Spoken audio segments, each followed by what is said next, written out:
ਸਨਮਾਨਯੋਗ ਗੁਰੂ ਨਿਵਾਜੀ ਸਾਧ ਸੰਗਤ ਜੀਓ, ਧੰਨ ਸਤਿਗੁਰੂ ਸ੍ਰੀ ਗੁਰੂ ਗ੍ਰੰਥ ਸਾਹਿਬ ਜੀ ਦੀ ਪਰਮ ਪਵਿੱਤਰ ਹਜ਼ੂਰੀ ਵਿੱਚ ਬੈਠ ਕੇ ਆਪ ਜੀ ਨੇ ਗੁਰਬਾਣੀ ਕੀਰਤਨ ਸਰਵਣ ਕੀਤਾ ਹੈ, ਜਿਸ ਵਿੱਚ ਅਖੀਰ ਤੇ ਆਪਾਂ ਸਰਵਣ ਕਰ ਰਹੇ ਸਾਂ। ਸ਼੍ਰੀ ਗੁਰੂ ਰਾਮਦਾਸ ਪਾਤਸ਼ਾਹ ਫਰਮਾ ਰਹੇ ਸਨ, ਹਰ ਜੁਗ ਜੁਗ ਭਗਤ ਉਪਾਇਆ, ਪੈਜ ਰੱਖਦਾ ਆਇਆ ਰਾਮ ਰਾਜੇ। ਰਾਮ ਰਾਜੇ ਤੋਂ ਮਤਲਬ ਹੈ ਅਕਾਲ ਪੁਰਖ ਵਾਹਿਗੁਰੂ। ਉਹ ਪਰਮਾਤਮਾ ਲੰਮੇ ਅਰਸੇ ਤੋਂ, ਜਦੋਂ ਤੋਂ ਉਸਨੇ ਸ੍ਰਿਸ਼ਟੀ ਦੀ ਰਚਨਾ ਰਚੀ ਏ, ਉਦੋਂ ਤੋਂ ਹੀ ਆਪਣੇ ਪਿਆਰੇ ਭਗਤਾਂ ਦੀ ਰੱਖਿਆ ਕਰਦਾ ਆਇਆ ਹੈ, ਆਪਣੇ ਪਿਆਰੇ ਭਗਤਾਂ ਦੀ ਲਾਜ ਰੱਖਦਾ ਆਇਆ ਹੈ। ਉਹ ਹੀ ਭਗਤਾਂ ਨੂੰ ਪੈਦਾ ਕਰਨ ਵਾਲਾ ਤੇ ਉਹ ਹੀ ਭਗਤਾਂ ਦੀ ਇੱਜ਼ਤ ਪੱਤ ਰੱਖਣ ਵਾਲਾ। ਸੰਸਾਰ ਦੇ ਅੰਦਰ ਬੇਅੰਤ ਮਹਾਂਪੁਰਸ਼ ਹੋਏ ਨੇ, ਰੱਬ ਦੇ ਪਿਆਰੇ ਭਗਤ ਸੰਤ ਹੋਏ ਨੇ। ਉਹਨਾਂ ਵਿੱਚੋਂ ਇੱਕ ਭਗਤ ਜਿਨ੍ਹਾਂ ਦੀ ਪਵਿੱਤਰ ਅੰਮ੍ਰਿਤ ਬਾਣੀ ਸ਼੍ਰੀ ਗੁਰੂ ਗ੍ਰੰਥ ਸਾਹਿਬ ਜੀ ਦੇ ਵਿੱਚ ਦਰਜ ਹੈ, ਭਗਤ ਰਵਿਦਾਸ ਜੀ ਹਨ, ਜਿਨ੍ਹਾਂ ਦਾ ਜਨਮ ਦਿਵਸ ਬੀਤੇ ਸੋਮਵਾਰ ਵਾਲੇ ਦਿਨ ਸੀ। ਅੱਜ ਆਪਾਂ ਉਹਨਾਂ ਦੀ ਯਾਦ ਵਿੱਚ ਉਹਨਾਂ ਦੀ ਪਵਿੱਤਰ ਬਾਣੀ ਰਾਹੀਂ ਕੁਝ ਸਿੱਖਿਆਵਾਂ ਸਮਝਣ ਦੀ ਕੋਸ਼ਿਸ਼ ਕਰਨੀ ਹੈ। ਮੈਂ ਭਗਤ ਸ਼ਬਦ ਬਾਰੇ ਪੜ੍ਹ ਰਿਹਾ ਸਾਂ ਤੇ ਭਗਤ ਦੀ ਪਰਿਭਾਸ਼ਾ ਕੀ ਹੈ। ਉਹਦੇ ਵਿੱਚ ਗੁਰੂ ਹਰਗੋਬਿੰਦ ਸਾਹਿਬ ਜੀ ਦੇ ਜੀਵਨ ਵਿੱਚੋਂ ਇੱਕ ਚੀਜ਼ ਮਿਲੀ। ਉਹਨਾਂ ਨੇ ਸਿੱਖਾਂ ਨੂੰ ਸਮਝਾਇਆ ਕਿ ਭਗਤ 4 ਪ੍ਰਕਾਰ ਦੇ ਹੁੰਦੇ ਨੇ। 4 ਪ੍ਰਕਾਰ ਦੇ ਭਗਤ ਨੇ। ਪਹਿਲੇ ਨੰਬਰ ਤੇ ਕਾਮਨਾਵਾਨ ਭਗਤ ਹੁੰਦਾ ਹੈ। ਕਾਮਨਾਵਾਨ ਤੋਂ ਮਤਲਬ ਹੈ ਕਿ ਭਗਤੀ ਤੇ ਉਹ ਪਰਮਾਤਮਾ ਦੀ ਕਰਦਾ ਹੈ, ਪਰ ਕਿਸੇ ਕਾਮਨਾ ਨੂੰ ਮੁੱਖ ਰੱਖ ਕੇ ਕਰਦਾ ਹੈ। ਸਿਮਰਨ ਤੇ ਰੱਬ ਦਾ ਹੀ ਕਰਦਾ ਹੈ, ਆਸਥਾ ਤੇ ਪਰਮੇਸ਼ਵਰ ਵਿੱਚ ਹੀ ਰੱਖਦਾ ਹੈ, ਪਰ ਉਹਦੀ ਕੋਈ ਮਨੋ ਕਾਮਨਾ ਹੈ, ਚਾਹੇ ਉਹ ਪਰਿਵਾਰਕ ਪੱਧਰ ਤੇ ਹੋਵੇ, ਚਾਹੇ ਉਹ ਆਰਥਿਕ ਪਹਿਲੂ ਤੋਂ ਹੋਵੇ, ਤੇ ਚਾਹੇ ਉਹਦਾ ਕੋਈ ਹੋਰ ਪੱਖ ਹੋਵੇ। ਸੋ ਕਾਮਨਾ ਨੂੰ ਧਿਆਨ ਵਿੱਚ ਰੱਖ ਕੇ ਭਗਤੀ ਕਰਨ ਵਾਲਾ ਭਗਤ ਕਾਮਨਾਵਾਨ ਭਗਤ ਅਖਵਾਉਂਦਾ ਹੈ। ਦੂਜੇ ਨੰਬਰ ਤੇ ਗੁਰੂ ਹਰਗੋਬਿੰਦ ਸਾਹਿਬ ਮਹਾਰਾਜ ਜੀ ਨੇ ਦੱਸਿਆ ਕਿ ਜਿਹੜਾ ਭਗਤ ਹੁੰਦਾ ਉਹ ਆਰਤ ਭਗਤ ਹੁੰਦਾ ਹੈ। ਆਰਤ ਭਗਤ ਦਾ ਮਤਲਬ ਹੁੰਦਾ ਹੈ, ਆਰਤ ਦਾ ਮਤਲਬ ਹੈ ਦੁਖਿਆਰਾ। ਕਿਸੇ ਪ੍ਰਕਾਰ ਦਾ ਉਹਨੂੰ ਜ਼ਿੰਦਗੀ ਵਿੱਚ ਚਾਹੇ ਸਰੀਰਕ ਤੇ ਚਾਹੇ ਮਾਨਸਿਕ ਕੋਈ ਦੁੱਖ ਲੱਗਿਆ ਹੈ, ਕੋਈ ਅਜਿਹੀ ਸੱਟ ਵੱਜੀ ਹੈ, ਕੋਈ ਅਜਿਹੀ ਚੋਟ ਆਈ ਉਹਦੇ ਜੀਵਨ ਵਿੱਚ, ਜਿਸ ਨੂੰ ਧਿਆਨ ਵਿੱਚ ਰੱਖ ਕੇ ਉਸਨੇ ਪ੍ਰਭੂ ਦੀ ਭਗਤੀ ਆਰੰਭ ਕਰ ਦਿੱਤੀ ਹੈ। ਭਗਤੀ ਉਹ ਵੀ ਪਰਮਾਤਮਾ ਦੀ ਹੀ ਕਰਦਾ ਹੈ, ਪਰ ਉਹ ਕੋਈ ਜ਼ਿੰਦਗੀ ਵਿੱਚ ਸੱਟ ਖਾ ਕੇ ਇਸ ਪਾਸੇ ਨੂੰ ਮੁੜਿਆ ਹੈ। ਤੀਸਰੇ ਨੰਬਰ ਤੇ ਗੁਰੂ ਸਾਹਿਬ ਨੇ ਦੱਸਿਆ ਉਪਾਸ਼ਕ ਭਗਤ ਹੁੰਦੇ ਨੇ। ਉਪਾਸ਼ਕ ਭਗਤ ਉਹ ਹੁੰਦੇ ਨੇ ਜਿਹੜੇ ਭਗਤ ਆਪਣੇ ਆਪ ਨੂੰ ਪਰਮਾਤਮਾ ਦੇ ਸਮਰਪਿਤ ਇਸ ਢੰਗ ਨਾਲ ਕਰਦੇ ਨੇ, ਜਿਵੇਂ ਇੱਕ ਸੁਹਾਗਵਤੀ ਆਪਣੇ ਆਪੇ ਨੂੰ ਆਪਣੇ ਪਿਆਰੇ ਪਤੀ ਦੇ ਸਮਰਪਿਤ ਕਰਦੀ ਹੈ। ਇਸ ਢੰਗ ਨਾਲ ਉਹ ਆਪਣੇ ਆਪ ਨੂੰ ਜੀਵ ਆਤਮਾ ਰੂਪ ਇਸਤਰੀ ਸਮਝਦੇ ਹੋਏ ਅਤੇ ਪਰਮ ਪਿਤਾ ਪਰਮਾਤਮਾ ਨੂੰ ਆਪਣਾ ਭਰਤਾ, ਆਪਣਾ ਮਾਲਕ ਸਮਝਦੇ ਹੋਏ ਆਪਣਾ ਆਪਾ ਉਸ ਦੇ ਸਮਰਪਿਤ ਕਰਦੇ ਨੇ ਤੇ ਉਸ ਦੇ ਨਾਮ ਦਾ ਸਿਮਰਨ ਤੇ ਭਗਤੀ ਆਦਿ ਕਰਦੇ ਨੇ। ਚੌਥੇ ਨੰਬਰ ਦੇ ਜਿਹੜੇ ਭਗਤ ਨੇ ਉਹਨਾਂ ਨੂੰ ਗੁਰੂ ਜੀ ਨੇ ਆਖਿਆ ਉਹ ਗਿਆਨੀ ਭਗਤ ਹੁੰਦੇ ਨੇ। ਗਿਆਨੀ ਭਗਤ ਉਹਨਾਂ ਦਾ ਮਤਲਬ ਇਹ ਸੀ ਕਿ ਉਹ ਆਤਮਿਕ ਗਿਆਨ ਨੂੰ ਧਿਆਨ ਵਿੱਚ ਰੱਖ ਕੇ ਭਗਤੀ ਕਰਦੇ ਨੇ। ਨਾ ਤੇ ਉਹਨਾਂ ਦੀ ਭਗਤੀ ਤੋਂ ਕੋਈ ਕਾਮਨਾ ਪੂਰੀ ਕਰਨ ਦਾ ਮਨੋਰਥ ਹੁੰਦਾ ਹੈ, ਨਾ ਉਹਨਾਂ ਨੂੰ ਸੰਸਾਰ ਵਿੱਚ ਜਿਉਂਦਿਆਂ ਕੋਈ ਸੱਟ ਵੱਜੀ ਹੈ, ਕਿਸੇ ਦੁੱਖ ਦਾ ਸਾਹਮਣਾ ਕਰਨਾ ਪਿਆ ਹੈ, ਅਤੇ ਨਾ ਹੀ ਉਹ ਕਿਸੇ ਕਿਸਮ ਦੀ ਕੋਈ ਉਪਾਸਨਾ ਕਰਦੇ ਨੇ। ਉਹ ਆਤਮ ਗਿਆਨੀ ਨੇ, ਆਪਣੇ ਆਪੇ ਨੂੰ ਸਮਝਦੇ ਨੇ ਕਿ ਮੇਰੇ ਜੀਵਨ ਦਾ ਆਖਰ ਕੋਈ ਲਕਸ਼ ਹੈ ਤੇ ਉਹ ਲਕਸ਼ ਕੀ ਹੈ। ਤੇ ਫਿਰ ਜਿਵੇਂ ਜਿਵੇਂ ਉਹ ਭਗਤੀ ਕਰਦੇ ਨੇ ਤੇ ਸਹਿ ਸੁਭਾਏ ਆਪਣੇ ਆਪ ਹੀ ਇਹ ਭੇਦ ਖੁੱਲ੍ਹਦੇ ਜਾਂਦੇ ਨੇ ਕਿ ਸਾਡੇ ਜੀਵਨ ਦਾ ਲਕਸ਼ ਆਤਮ ਤੱਕ ਪਹੁੰਚ ਬਣਾਉਣੀ ਹੈ, ਜਿਸ ਨੂੰ ਅਸੀਂ ਪਰਮਾਤਮਾ ਆਖਦੇ ਹਾਂ। ਸੋ ਆਤਮਾ ਤੱਕ ਪਹੁੰਚ ਬਣਾਉਣ ਵਾਸਤੇ ਉਹ ਪ੍ਰਭੂ ਦੀ ਭਗਤੀ ਕਰਦੇ ਨੇ, ਭਾਵ ਜਿਸ ਤੋਂ ਉਹ ਵੱਖ ਹੋਏ ਨੇ ਉਸ ਵਿੱਚ ਮਿਲਣ ਲਈ ਭਗਤੀ ਕਰਦੇ ਨੇ। ਉਹ ਗਿਆਨੀ ਭਗਤ ਅਖਵਾਉਂਦੇ ਨੇ। ਗੁਰੂ ਸਾਹਿਬ ਜੀ ਦੀ ਪਵਿੱਤਰ ਬਾਣੀ ਵਿੱਚੋਂ ਮੈਨੂੰ ਇੱਕ ਪੰਕਤੀ ਯਾਦ ਆ ਰਹੀ ਸੀ ਜਦੋਂ ਮੈਂ ਗਿਆਨੀ ਭਗਤ ਦੇ ਬਾਰੇ ਪੜ੍ਹ ਰਿਹਾ ਸਾਂ। ਸਤਿਗੁਰੂ ਜੀ ਨੇ ਗੁਰਬਾਣੀ ਵਿੱਚ ਲਿਖਿਆ, ਧੰਨ ਧੰਨ ਹਰ ਗਿਆਨੀ ਸਤਿਗੁਰੂ ਹਮਾਰਾ, ਮੇਰਾ ਸਤਿਗੁਰੂ ਧਨਤਾ ਦੇ ਯੋਗ ਏ ਜੋ ਹਰੀ ਵਾਹਿਗੁਰੂ ਜੀ ਦਾ ਗਿਆਨ ਰੱਖਦਾ ਹੈ। ਸੋ ਭਗਤ ਸੰਸਾਰ ਵਿੱਚ ਤੁਹਾਨੂੰ ਅਨੇਕ ਪ੍ਰਕਾਰ ਦੇ ਮਿਲਣਗੇ। ਸਰਬ ਸ੍ਰੇਸ਼ਟ ਭਗਤ ਹੁੰਦਾ ਹੈ ਗਿਆਨੀ ਭਗਤ, ਜਿਸ ਨੂੰ ਹਰੀ ਦਾ ਗਿਆਨ ਹੁੰਦਾ ਹੈ, ਵਾਹਿਗੁਰੂ ਦਾ ਗਿਆਨ ਹੁੰਦਾ ਹੈ, ਉਸ ਨੂੰ ਆਤਮਾ ਦਾ ਗਿਆਨ ਹੁੰਦਾ ਹੈ, ਪਰਮ ਆਤਮਾ ਦਾ ਗਿਆਨ ਹੁੰਦਾ ਹੈ। ਇਸ ਗਿਆਨ ਨੂੰ ਧਿਆਨ ਵਿੱਚ ਰੱਖ ਕੇ ਉਹ ਪ੍ਰਭੂ ਦੀ ਭਗਤੀ ਕਰਦਾ ਹੈ, ਉਸ ਨੂੰ ਗਿਆਨੀ ਭਗਤ ਆਖਦੇ ਨੇ।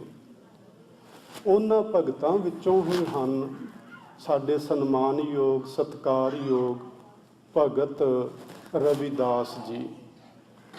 ਸੋ ਜਦੋਂ ਅਸੀਂ ਭਗਤ ਰਵਿਦਾਸ ਜੀ ਦਾ ਜੀਵਨ ਪੜ੍ਹਦੇ ਹਾਂ ਤੇ ਭਾਈ ਸਾਹਿਬ ਹੁਣੇ ਹੀ ਆਪ ਜੀ ਨੂੰ ਸੁਣਾ ਰਹੇ ਸਨ ਕਿ ਉਹ ਕਿੰਨੇ ਕ੍ਰਾਂਤੀਕਾਰੀ ਸਨ। ਉਹ ਕੇਵਲ ਅੰਦਰ ਵੜ ਕੇ ਭੋਰੇ ਵਿੱਚ ਬਹਿ ਕੇ ਜਾਂ ਕਿਸੇ ਪਹਾੜ ਦੀ ਗੁਫਾ ਵਿੱਚ ਬਹਿ ਕੇ ਭਗਤੀ ਕਰਨ ਨੂੰ ਤਰਜੀਹ ਨਹੀਂ ਸਨ ਦਿੰਦੇ। ਭਾਵੇਂ ਉਹ ਅੰਮ੍ਰਿਤ ਵੇਲਾ ਸੰਭਾਲਦੇ, ਇਕਾਂਤ ਵਿੱਚ ਬੈਠਦੇ, ਪਰ ਉਹ ਆਪਣੀ ਜ਼ਿੰਦਗੀ ਦਾ ਵਧੇਰੇ ਸਮਾਂ ਲੋਕਾਂ ਨੂੰ ਵਹਿਮਾਂ ਭਰਮਾਂ ਵਿੱਚੋਂ ਕੱਢਣ, ਊਚ ਨੀਚ ਦਾ ਜੋ ਭੇਦ ਭਾਵ ਉਸ ਵਕਤ ਬ੍ਰਾਹਮਣ ਸ਼੍ਰੇਣੀ ਨੇ ਖੜਾ ਕੀਤਾ ਸੀ, ਉਸ ਨੂੰ ਖਤਮ ਕਰਨ ਲਈ ਪ੍ਰੇਰਨਾ ਤੇ ਪ੍ਰਚਾਰ ਵੀ ਕਰਿਆ ਕਰਦੇ ਸਨ। ਉਹਨਾਂ ਦੇ ਜੀਵਨ ਕਾਲ ਵਿੱਚ ਜਦੋਂ ਪ੍ਰਭੂ ਨਾਲ ਅਭੇਦਤਾ ਵਾਲੀ ਅਵਸਥਾ ਉਹਨਾਂ ਨੇ ਹਾਸਲ ਕੀਤੀ ਤੇ ਵੱਡੇ ਵੱਡੇ ਰਾਜੇ ਰਾਣੇ ਮਹਾਰਾਜੇ ਉਹਨਾਂ ਦੀ ਚਰਨ ਸ਼ਰਨ ਵਿੱਚ ਆਉਣ ਲੱਗੇ। ਇਸ ਚੀਜ਼ ਨੂੰ ਵੇਖ ਕੇ ਬ੍ਰਾਹਮਣ ਸ਼੍ਰੇਣੀ ਹੋਰ ਵੀ ਘਬਰਾ ਉੱਠੀ ਕਿ ਹੁਣ ਕੀ ਬਣੇਗਾ। ਇਹਨਾਂ ਰਾਜਿਆਂ ਮਹਾਰਾਜਿਆਂ ਵਿੱਚੋਂ ਇੱਕ ਰਾਣੀ ਦਾ ਨਾਮ ਇਤਿਹਾਸ ਨੇ ਲਿਖਿਆ ਹੈ ਜੋ ਚਿਤੌੜ ਦੇ ਰਹਿਣ ਵਾਲੀ ਹੈ ਤੇ ਉਸ ਦਾ ਨਾਮ ਝਾਲਾਂ ਬਾਈ ਕਰਕੇ ਲਿਖਿਆ ਹੋਇਆ ਹੈ। ਰਾਜਸਥਾਨ ਵਿੱਚ 22 ਸ਼ਬਦ ਅਜੇ ਵੀ ਵਰਤਦੇ ਨੇ। ਝਾਲਾਂ ਬਾਈ ਮਹਾਰਾਸ਼ਟਰ ਵਿੱਚ ਵੀ ਵਰਤਿਆ ਜਾਂਦਾ ਹੈ। ਇਹ ਜਿਹੜੀ ਝਾਲਾਂ ਬਾਈ ਹੈ ਇਹ ਬਨਾਰਸ ਵਿੱਚ ਆਈ। ਪਤਾ ਲੱਗਾ ਕਿ ਭਗਤ ਰਵਿਦਾਸ ਜੀ ਪਰਮਾਤਮਾ ਦੇ ਭਗਤ ਨੇ, ਕਿਉਂਕਿ ਬਨਾਰਸ ਵਿੱਚ ਬਹੁਤ ਸਾਰੇ ਲੋਕ ਅਜਿਹੇ ਰਹਿੰਦੇ ਸਨ ਜਿਹੜੇ ਆਪਣੇ ਆਪ ਨੂੰ ਭਗਤ ਹੀ ਅਖਵਾਉਂਦੇ ਸਨ, ਰੱਬ ਦੇ ਪਿਆਰੇ ਹੀ ਅਖਵਾਉਂਦੇ ਸਨ, ਪਰ ਸਨ ਪਖੰਡੀ। ਉੱਥੇ ਬਹੁਤ ਸਾਰੇ ਸੰਤ ਰਹਿੰਦੇ ਸਨ ਜਿਨ੍ਹਾਂ ਦਾ ਹਵਾਲਾ ਭਗਤ ਕਬੀਰ ਜੀ ਨੇ ਇਹ ਬਚਨ ਆਖ ਕੇ ਸਾਡੇ ਸਾਹਮਣੇ ਰੱਖਿਆ ਹੋਇਆ। ਇਹ ਹਰ ਕੇ ਸੰਤ ਨਾ ਆਖੀਐ ਬਨਾਰਸ ਕੇ ਠੱਗ। ਉੱਥੇ ਬਨਾਰਸ ਵਿੱਚ ਬਹੁਤ ਸਾਰੇ ਸੰਤਾਂ ਦੇ ਬਾਣੇ ਵਿੱਚ ਠੱਗ ਰਹਿੰਦੇ ਸਨ। ਉਹਨੇ ਬਥੇਰੀਆਂ ਥਾਵਾਂ ਤੋਂ ਠੱਗੀ ਖਾਧੀ ਹੋਏਗੀ ਤੇ ਠੱਗੀ ਖਾ ਕੇ ਨਿਰਾਸ਼ ਹੋਈ ਸੀ। ਪਤਾ ਲੱਗਾ ਕਿ ਕਿੱਥੇ ਭਗਤ ਰਵਿਦਾਸ ਜੀ ਵੀ ਹਨ। ਉਹ ਉਹਨਾਂ ਦੇ ਦਰਸ਼ਨਾਂ ਲਈ ਵੀ ਉਹਨਾਂ ਕੋਲ ਚਲੀ ਗਈ। ਉਹਨਾਂ ਦੀ ਨਿਮਰਤਾ, ਉਹਨਾਂ ਦੀ ਪ੍ਰਭੂ ਭਗਤੀ, ਉਹਨਾਂ ਦੀ ਸਾਦਗੀ, ਉਹਨਾਂ ਦਾ ਮਿੱਠ ਬੋਲੜਾ ਸੁਭਾਅ, ਇਹ ਸਾਰੀਆਂ ਚੀਜ਼ਾਂ ਵੇਖ ਕੇ ਉਹ ਬੜੀ ਪ੍ਰਭਾਵਿਤ ਹੋਈ ਤੇ ਉਸ ਨੇ ਭਗਤ ਰਵਿਦਾਸ ਜੀ ਨੂੰ ਆਪਣਾ ਗੁਰੂ ਅਖਤਿਆਰ ਕਰ ਲਿਆ। ਉਹਨਾਂ ਦੀ ਉਹ ਸੇਵਕਾ ਬਣ ਗਈ। ਕੁਝ ਸਮੇਂ ਬਾਅਦ ਉਸ ਦੇ ਮਨ ਵਿੱਚ ਇੱਕ ਦਿਨ ਫੁਰਨਾ ਉੱਠਿਆ ਕਿ ਮੈਂ ਆਪਣੇ ਗੁਰੂ ਜੀ ਨੂੰ ਆਪਣੇ ਘਰ ਬੁਲਾਵਾਂ। ਘਰ ਬੁਲਾਉਣ ਲਈ ਸੱਦਾ ਦਿੱਤਾ। ਭਗਤ ਜੀ ਘਰ ਪਹੁੰਚ ਗਏ। ਉਹਦੇ ਨਾਲ ਨਾਲ ਉਹਦੇ ਮਨ ਵਿੱਚ ਆਈ ਕਿ ਮੈਂ ਹੋਰ ਵੀ ਜਿਹੜੇ ਸਾਡੇ ਨਗਰ ਵਿੱਚ ਮਹਾਂਪੁਰਸ਼ ਨੇ ਉਹਨਾਂ ਨੂੰ ਵੀ ਸੱਦਾਂ, ਉਹਨਾਂ ਨੂੰ ਵੀ ਬੁਲਾਇਆ ਤੇ ਉਹਦੇ ਨਾਲ ਨਾਲ ਕੁਝ ਬ੍ਰਾਹਮਣ ਸਨ ਉੱਥੇ ਨਗਰ ਵਿੱਚ ਰਹਿੰਦੇ, ਉਹਨਾਂ ਨੂੰ ਵੀ ਨਿਯੁਕਤਾ ਦਿੱਤਾ ਕਿ ਤੁਸੀਂ ਵੀ ਆਓ, ਇਕੱਠੇ ਲੰਗਰ ਕਰਾਂਗੇ। ਬ੍ਰਾਹਮਣ ਪਹੁੰਚ ਤਾਂ ਗਏ। ਪਤਾ ਲੱਗਾ ਵੀ ਇੱਥੇ ਰਵਿਦਾਸ ਆਏ ਹੋਏ ਨੇ ਤੇ ਉਹ ਸੋ ਕਾਲਡ ਅਖੌਤੀ ਸ਼ੂਦਰ ਜਾਤੀ ਨਾਲ ਸੰਬੰਧ ਰੱਖਦੇ ਨੇ। ਉਹਨਾਂ ਨੂੰ ਇਹ ਗੱਲ ਨਾ ਭਾਈ, ਚੰਗੀ ਨਾ ਲੱਗੀ। ਉਹਨਾਂ ਨੇ ਰਾਣੀ ਝਾਲੀ ਬਾਈ ਨੂੰ ਇਹ ਗੱਲ ਆਖੀ ਕਿ ਅਸੀਂ ਤੇਰੇ ਘਰ ਲੰਗਰ ਤੇ ਛਕ ਸਕਦੇ ਹਾਂ, ਪਰ ਜੇ ਤੂੰ ਭਗਤ ਰਵਿਦਾਸ ਨੂੰ ਬਾਅਦ ਵਿੱਚ ਛਕਾਏ, ਸਾਨੂੰ ਪਹਿਲਾਂ ਛਕਾ ਲਵੇ। ਇਹ ਬਿਮਾਰੀ ਆਮ ਹੀ ਉਦੋਂ ਪ੍ਰਚਲਿਤ ਸੀ, ਅੱਜ ਵੀ ਹੈ, ਪਰ ਉਦੋਂ ਬਹੁਤ ਜ਼ੋਰਾਂ ਤੇ ਸੀ। ਰਾਣੀ ਨੇ ਸਮਝਿਆ ਕਿ ਤੇ ਮੇਰੇ ਗੁਰੂ ਦੀ ਹੱਤਕ ਹੋਏਗੀ, ਮੈਂ ਇਸ ਤਰ੍ਹਾਂ ਨਹੀਂ ਕਰ ਸਕਦੀ। ਪਰ ਫਿਰ ਵੀ ਉਹਨੇ ਸਿਆਣਪ ਕੀਤੀ। ਜਾ ਕੇ ਭਗਤ ਰਵਿਦਾਸ ਜੀ ਆਪਣੇ ਗੁਰੂ ਜੀ ਦੇ ਕੋਲ ਗਈ ਤੇ ਆਖਣ ਲੱਗੀ ਵੀ ਆਹ ਇੱਕ ਮਸਲਾ ਖੜਾ ਹੋ ਗਿਆ ਹੈ, ਇਹਨੂੰ ਕਿਵੇਂ ਹੱਲ ਕੀਤਾ ਜਾਏ। ਤੇ ਭਗਤ ਰਵਿਦਾਸ ਜੀ ਬੜੇ ਹੀ ਨਿਮਰਤਾ ਦੇ ਪੁੰਜ ਸਨ। ਅਸੀਂ ਪਿੱਛੇ ਸੁਣਿਆ ਕਿ ਉਹ ਕ੍ਰਾਂਤੀਕਾਰੀ ਵੀ ਸਨ। ਨਿਮਰਤਾ ਦੇ ਪੁੰਜ ਸਨ, ਪਰ ਉਹ ਜ਼ੁਲਮ ਤੇ ਅਤਿਆਚਾਰ, ਊਚ ਨੀਚ ਦੇ ਭੇਦ ਭਾਵ ਲਈ ਉਹ ਅੜ ਕੇ ਖੜੇ ਹੋਣ ਵਾਲੇ ਵੀ ਸਨ। ਪਰ ਅੱਜ ਉਹਨਾਂ ਦੀ ਇੰਨੀ ਨਿਮਰਤਾ, ਆਖਣ ਲੱਗੇ ਰਾਣੀ ਇਹ ਤੇ ਕੋਈ ਮਸਲਾ ਨਹੀਂ, ਇਹ ਤੇ ਕੋਈ ਵੱਡੀ ਗੱਲ ਨਹੀਂ, ਤੁਸੀਂ ਬ੍ਰਾਹਮਣ ਉੱਚ ਜਾਤੀ ਦੇ ਲੋਕ ਨੇ, ਉਹਨਾਂ ਨੂੰ ਪਹਿਲਾਂ ਛਕਾ ਦਿਓ, ਆਪਾਂ ਬਾਅਦ ਵਿੱਚ ਛਕਾਂਗੇ, ਇਹਦੇ 'ਚ ਕੀ ਹਰਜ ਹੈ। ਰਾਣੀ ਬੜੀ ਖੁਸ਼ ਹੋਈ। ਉਹਨੇ ਬ੍ਰਾਹਮਣਾਂ ਨੂੰ ਆਖਿਆ ਕਿ ਮਸਲਾ ਹੱਲ ਹੋ ਗਿਆ, ਤੁਸੀਂ ਪਹਿਲਾਂ ਖਾ ਲਓ ਤੇ ਗੁਰੂ ਜੀ ਨੂੰ ਬਾਅਦ ਵਿੱਚ ਛਕਾਵਾਂਗੇ। ਹੁਣ ਕੀ ਵਾਪਰਿਆ ਭਾਣਾ, ਬ੍ਰਾਹਮਣ ਜਿੰਨੇ ਵੀ 2 4 5 7 ਜਣੇ ਸਨ, ਉਹਨਾਂ ਨੇ ਪਹਿਲਾਂ ਇੱਕ ਪਾਸੇ ਪੰਗਤ ਲਗਾ ਲਈ ਤੇ ਪੰਗਤ ਵਿੱਚ ਬੈਠ ਕੇ ਭੋਜਨ ਛਕਣ ਲੱਗੇ। ਤੇ ਵੇਖਦੇ ਕੀ ਨੇ ਕਿ ਹਰ ਬ੍ਰਾਹਮਣ ਦੇ ਨਾਲ ਰਵਿਦਾਸ ਜੀ ਬੈਠੇ ਹੋਏ ਨੇ। ਉਹ ਬੜੇ ਘਬਰਾਏ ਇਸ ਗੱਲ ਤੋਂ ਵੀ ਇਹ ਕੀ ਹੋ ਗਿਆ। ਅਸੀਂ ਤੇ ਇੱਕ ਰਵਿਦਾਸ ਤੋਂ ਡਰਦੇ ਸਾਂ, ਇਹ ਤੇ 5 7 ਸਾਡੇ ਨਾਲ ਬੈਠੇ ਨੇ, ਇਹ ਕੀ ਬਣੇਗਾ ਹੁਣ। ਅਸੀਂ ਤੇ ਭ੍ਰਿਸ਼ਟ ਹੋ ਗਏ, ਅਸੀਂ ਤੇ ਭਿੱਟੇ ਗਏ। ਉਹ ਤੇ ਰੌਲਾ ਪਾ ਉੱਠੇ ਤੇ ਰਾਣੀ ਨੂੰ ਆਖਣ ਲੱਗੇ ਤੂੰ ਤੇ ਸਾਨੂੰ ਆਖਿਆ ਸੀ ਕਿ ਤੇਰੇ ਗੁਰੂ ਜੀ ਬਾਅਦ ਵਿੱਚ ਛਕਣਗੇ, ਉਹ ਤੇ ਸਾਡੇ ਨਾਲ ਆ ਕੇ ਬਹਿ ਗਏ ਨੇ। ਰਾਣੀ ਨੇ ਆਖਿਆ ਨਹੀਂ, ਉਹ ਤੇ ਘਰ ਬੈਠੇ ਨੇ, ਅੰਦਰ ਬੈਠੇ ਨੇ, ਉਹ ਇੱਥੇ ਨਹੀਂ ਆ ਕੇ ਬੈਠੇ। ਉਹਨਾਂ ਨੇ ਆਖਿਆ ਕਿ ਸਾਡੇ ਨਾਲ ਬੈਠੇ ਨੇ ਰਵਿਦਾਸ ਜੀ, ਤੇ ਉਹਨਾਂ ਨੂੰ ਆਖੋ ਉਹ ਅੰਦਰ ਚਲੇ ਜਾਣ। ਉਹਨੇ ਫਿਰ ਅੰਦਰ ਜਾ ਕੇ ਵੇਖਿਆ, ਉਹ ਤੇ ਅੰਦਰ ਆਰਾਮ ਨਾਲ ਬੈਠੇ ਸਨ। ਉਹਨੇ ਫਿਰ ਆ ਕੇ ਆਖਿਆ ਵੀ ਤੁਹਾਨੂੰ ਐਵੇਂ ਭੁਲੇਖਾ ਲੱਗਦਾ ਹੈ, ਰਵਿਦਾਸ ਜੀ ਆਪਣੇ ਕਮਰੇ ਵਿੱਚ ਅੰਦਰ ਬੈਠੇ ਹੋਏ ਨੇ, ਤੁਹਾਡੇ ਤੋਂ ਬਾਅਦ ਵਿੱਚ ਹੀ ਉਹ ਭੋਜਨ ਕਰਨਗੇ। ਜਦੋਂ ਇਹ ਕਹਾਣੀ ਮੈਂ ਪੜ੍ਹ ਰਿਹਾ ਸਾਂ ਤੇ ਇਸ ਤਰ੍ਹਾਂ ਲੱਗਦਾ ਸੀ ਕਿ ਇਹ ਕੋਈ ਕਰਾਮਾਤ ਕੀਤੀ ਭਗਤ ਰਵਿਦਾਸ ਜੀ ਨੇ, ਤੇ ਕਰਾਮਾਤ ਸਿੱਖੀ ਵਿੱਚ ਪ੍ਰਵਾਨ ਨਹੀਂ ਮੰਨੀ ਜਾਂਦੀ। ਪਰ ਭਗਤ ਰਵਿਦਾਸ ਜੀ ਸਿੱਖੀ ਵਿੱਚ ਪ੍ਰਵਾਨਿਤ ਭਗਤ ਨੇ। ਉਹਨਾਂ ਦੀ ਪਵਿੱਤਰ ਬਾਣੀ ਗੁਰੂ ਸਾਹਿਬ ਨੇ ਅੰਗੀਕਾਰ ਕੀਤੀ ਹੋਈ ਏ, ਪ੍ਰਮਾਣ ਕੀਤੀ ਹੋਈ ਏ। ਤੇ ਇਹ ਦੋ ਚੀਜ਼ਾਂ ਕਿਸ ਤਰ੍ਹਾਂ ਹੋ ਗਈਆਂ? ਥੋੜ੍ਹੇ ਜਿਹੇ ਦਿਨ ਹੋਏ ਨੇ, ਇੱਕ ਮੇਰੇ ਵੇਖਣ ਵਿੱਚ ਇੱਕ ਗੱਲ ਵਾਪਰੀ, ਮੈਂ ਤੁਹਾਨੂੰ ਉਹ ਵੀ ਦੱਸਦਾ, ਜਿਸ ਤੋਂ ਜਿਹੜਾ ਮੇਰਾ ਇਹ ਵਿਚਾਰ ਸੀ ਉਹ ਬੜਾ ਸਪਸ਼ਟ ਹੋ ਗਿਆ, ਕਲੀਅਰ ਹੋ ਗਿਆ। ਉਸ ਤੋਂ ਪਹਿਲਾਂ ਮੈਂ ਗੱਲ ਇਹ ਕਰਨਾ ਚਾਹਾਂਗਾ ਤੁਹਾਡੇ ਨਾਲ ਕਿ ਸਾਡੀ ਜ਼ਿੰਦਗੀ ਵਿੱਚ ਅਸੀਂ ਕਿਸੇ ਨੂੰ ਹੱਦੋਂ ਵੱਧ ਪਿਆਰ ਕਰਦੇ ਹੋਈਏ ਜਾਂ ਹੱਦੋਂ ਵੱਧ ਕਿਸੇ ਨਾਲ ਨਫ਼ਰਤ ਜਾਂ ਦੁਸ਼ਮਣੀ ਕਰਦੇ ਹੋਈਏ,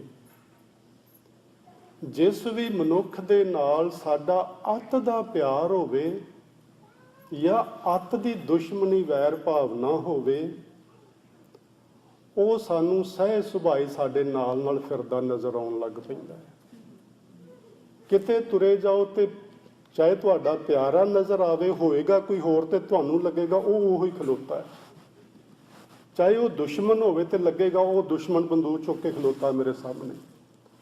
ਹਰ ਵਕਤ ਹਰ ਘੜੀ ਤੁਹਾਡੇ ਸੁਪਨੇ ਵਿੱਚ, ਤੁਹਾਡੇ ਖਿਆਲਾਂ ਵਿੱਚ ਤੁਹਾਨੂੰ ਪ੍ਰਤੱਖ ਤੇ ਅਪ੍ਰਤੱਖ ਰੂਪ ਵਿੱਚ ਤੁਹਾਡਾ ਸੱਜਣ ਜਾਂ ਤੁਹਾਡਾ ਦੁਸ਼ਮਣ, ਜਿਹਨੂੰ ਤੁਸੀਂ ਅਤ ਪਿਆਰ ਕਰਦੇ ਹੋਵੋ ਜਾਂ ਅਤ ਉੱਚੇ ਦਰਜੇ ਦੀ ਨਫ਼ਰਤ ਕਰਦੇ ਹੋਵੋ, ਉਹ ਤੁਹਾਨੂੰ ਖਲੋਤਾ ਬੈਠਾ ਤੁਰਦਾ ਫਿਰਦਾ ਨਜ਼ਰ ਆਏਗਾ, ਤੁਹਾਡੇ ਨਾਲ ਰਹੇਗਾ ਉਹ। ਤੇ ਜਿਹੜੀ ਘਟਨਾ ਮੈਂ ਤੁਹਾਨੂੰ ਸੁਣਾਉਣ ਲੱਗਾ ਉਹ ਇਹ ਕਿ ਥੋੜ੍ਹੇ ਜਿਹੇ ਦਿਨ ਹੋਏ ਨੇ, ਇੱਕ ਮਾਤਾ ਜੀ ਅਕਾਲ ਚਲਾਣਾ ਕਰ ਗਏ, ਇੱਥੇ ਨਿਊ ਜਰਸੀ ਦੀ ਗੱਲ ਹੈ। ਉਹਨਾਂ ਦਾ ਸੰਸਕਾਰ ਮੈਂ ਕਰਨ ਗਿਆ ਸਾਂ। ਉਹਨਾਂ ਦੀ ਬੇਟੀ ਵੱਡੀ ਹੈ, ਬੱਚਿਆਂ ਵਾਲੀ, ਉਹ ਵੀ 50-60 ਸਾਲ ਦੀ ਉਮਰ ਹੋਣੀ ਉਹਦੀ। 2-3 ਦਿਨਾਂ ਬਾਅਦ ਸੰਸਕਾਰ ਤੋਂ ਉਹਨਾਂ ਦਾ ਮੈਨੂੰ ਫੋਨ ਆਇਆ, ਕਹਿੰਦੇ ਨੇ ਵੀਰ ਜੀ ਮੈਂ ਬੜੀ ਪਰੇਸ਼ਾਨ ਹਾਂ। ਕਿਹੜੀ ਗੱਲੋਂ ਭਾਈ ਤੂੰ ਪਰੇਸ਼ਾਨ ਹੈ? ਆਖਦੀ ਏ ਕਿ ਮੇਰੀ ਮਾਂ ਹਰ ਵਕਤ ਮੇਰੇ ਨਾਲ ਰਹਿੰਦੀ ਹੈ। ਮੈਂ ਘਰ ਦੇ ਅੰਦਰ ਜਾਂਦੀ ਹਾਂ ਤੇ ਮੇਰੀ ਮਾਂ ਬੈਠੀ ਨਜ਼ਰ ਆਉਂਦੀ ਹੈ। ਮੈਂ ਬਾਹਰ ਵਿਹੜੇ ਵਿੱਚ ਆਉਂਦੀ ਹਾਂ ਤੇ ਉੱਥੇ ਬੈਠੀ ਨਜ਼ਰ ਆਉਂਦੀ ਹੈ। ਮੈਂ ਕਿਚਨ ਵਿੱਚ ਕੰਮ ਕਰਦੀ ਹਾਂ ਤੇ ਮੇਰੇ ਨਾਲ ਖਲੋਤੀ ਮਿਲਦੀ ਹੈ। ਮੈਂ ਕੰਮ ਤੇ ਜਾਂਦੀ ਹਾਂ ਤੇ ਉੱਥੇ ਖਲੋਤੀ ਹੁੰਦੀ ਹੈ। ਮੈਂ ਕੀ ਕਰਾਂ? ਸੋ ਮੇਰਾ ਜਿਹੜਾ ਉਹ ਸੰਸਾ ਸੀ ਨਾ ਕਰਾਮਾਤ ਵਾਲਾ, ਉਹ ਇੱਕਦਮ ਕਲੀਅਰ ਹੋ ਗਿਆ ਵੀ ਇਹ ਕੋਈ ਕਰਾਮਾਤ ਨਹੀਂ ਜਿਹਦੇ ਉੱਤੇ ਤੁਸੀਂ ਅਤ ਧਿਆਨ ਦਿੰਦੇ ਹੋ। ਇਸੇ ਨੂੰ ਤੇ ਧਿਆਨ ਸਾਧਨਾ ਆਖਦੇ ਨੇ, ਹੋਰ ਧਿਆਨ ਸਾਧਨਾ ਕੀ ਹੈ? ਇਹੋ ਹੀ ਧਿਆਨ ਸਾਧਨਾ ਹੈ ਕਿ ਕਿਸੇ ਇੱਕ ਥਾਂ ਦੇ ਉੱਤੇ, ਕਿਤੇ ਇੱਕ ਜਗ੍ਹਾ ਤੇ ਧਿਆਨ ਨੂੰ ਕੇਂਦਰਿਤ ਕਰੋ ਤੇ ਬਾਰ-ਬਾਰ ਕਰੋ। ਜਿਹੜੀ ਚੀਜ਼ ਉੱਤੇ ਧਿਆਨ ਕਰੋਗੇ ਉਹ ਧਿਆਨ ਵਿੱਚ ਐਸੀ ਪੱਕੀ ਹੋਏਗੀ, ਉਹ ਤੁਹਾਡੇ ਚਾਰ ਸਫੇਰੇ ਤੁਹਾਡੇ ਨਾਲ ਅੰਦਰ ਬਾਹਰ ਤੁਹਾਨੂੰ ਨਜ਼ਰ ਆਣੀ ਸ਼ੁਰੂ ਹੋ ਜਾਏਗੀ। ਬਸ ਇਹੋ ਹੀ ਗੱਲ ਸੀ ਉਹਨਾਂ ਬ੍ਰਾਹਮਣਾਂ ਨੂੰ ਰਵਿਦਾਸ ਜੀ ਨਾਲ ਬੈਠੇ ਨਜ਼ਰ ਆ ਰਹੇ ਸਨ ਕਿ ਉਹਨਾਂ ਤੋਂ ਅਤ ਨਫ਼ਰਤ ਕਰਦੇ ਸਨ, ਇਸ ਲਈ ਉਹ ਬੈਠੇ ਨਜ਼ਰ ਆਏ। ਭਗਤ ਰਵਿਦਾਸ ਜੀ ਆਪਣੇ ਸਮੇਂ ਦੇ ਬੜੇ ਮਹਾਨ ਭਗਤ, ਯਾਨੀ ਗਿਆਨੀ ਭਗਤ, ਰੱਬ ਨਾਲ ਮਿਲੇ ਹੋਏ ਭਗਤ ਸਨ। ਉਹਨਾਂ ਦੇ ਜੀਵਨ ਵਿੱਚੋਂ ਅਸੀਂ ਦੋ ਚੀਜ਼ਾਂ ਅੱਜ ਸਮਝਣੀਆਂ ਨੇ। ਇੱਕ ਤੇ ਭਗਤ ਰਵਿਦਾਸ ਜੀ ਦਾ ਜੀਵਨ ਕਾਲ ਤੇ ਦੂਜਾ ਗੁਰੂ ਨਾਨਕ ਸਾਹਿਬ ਜੀ ਦੇ ਨਾਲ ਉਹਨਾਂ ਦਾ ਮਿਲਾਪ। ਇੱਕ ਇਹ ਗੱਲ, ਦੋਵੇਂ ਇੱਕੋ ਕੁਐਸਚਨ ਵਿੱਚ, ਤੇ ਦੂਸਰਾ ਭਗਤ ਰਵਿਦਾਸ ਜੀ ਦੀ ਬਾਣੀ ਵਿੱਚੋਂ ਇੱਕ ਸ਼ਬਦ। ਇਹ ਦੋ ਚੀਜ਼ਾਂ ਆਪਾਂ ਅੱਜ ਭਗਤ ਰਵਿਦਾਸ ਜੀ ਦੇ ਪਵਿੱਤਰ ਜਨਮ ਦਿਹਾੜੇ ਨੂੰ ਸਮਰਪਿਤ ਸਮਝਣ ਦੀ ਕੋਸ਼ਿਸ਼ ਕਰਨੀ ਹੈ। ਸੋ ਪਹਿਲੀ ਗੱਲ, ਭਗਤ ਰਵਿਦਾਸ ਜੀ ਦਾ ਜੀਵਨ ਕਾਲ। ਇਹ ਥੱਲੇ ਵੈਬਸਾਈਟ ਦਾ ਐਡਰੈਸ ਹੈਗਾ, ਤੁਸੀਂ ਇਹਦੇ ਤੇ ਜਾ ਕੇ ਇਹ ਇਨਫੋਰਮੇਸ਼ਨ ਮੈਂ ਉੱਥੋਂ ਲਈ ਹੈ, ਤੁਸੀਂ ਆਪ ਵੇਖ ਸਕਦੇ ਹੋ। ਇਹਦੇ ਨਾਲ ਤੁਸੀਂ ਸਹਿਮਤ ਹੋਵੋ, ਮੈਂ ਸਹਿਮਤ ਹੋਵਾਂ, ਆਪਾਂ ਸਹਿਮਤ ਹੋਈਏ ਜਾਂ ਨਾ ਹੋਈਏ, ਕੋਈ ਫਰਕ ਨਹੀਂ ਪੈਣ ਵਾਲਾ। ਪਰ ਭਗਤ ਜੀ ਦੀ ਬਾਣੀ ਸਾਡੇ ਕੋਲ ਹੈ, ਉਹ 100% ਸੱਚਾਈ ਹੈ। ਪਰ ਆਹ ਜਿਹੜੀ ਇਨਫੋਰਮੇਸ਼ਨ ਹੈ, ਇਹ ਵੀ ਮੈਨੂੰ ਲੱਗਦਾ ਹੈ ਕਿ ਗਲਤ ਨਹੀਂ। ਇਹਦੇ ਵਿੱਚ ਇਸ ਵੈਬਸਾਈਟ ਵਾਲਿਆਂ ਨੇ ਬਚਨ ਲਿਖੇ ਨੇ, ਸਤਿਗੁਰੂ Ravidas Maharaj ji appeared on this earth on 15th Magh Sudi, full moon day of Bikram Sammat 1433, which coincides with 1377 AD at Sir Govardhanpur, a suburban area of Banaras. He lived for 151 years.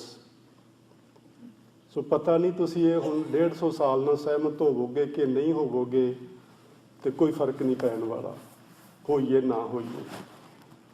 He was one of the leading saints of the Bhakti movement who was against the Hindu caste system.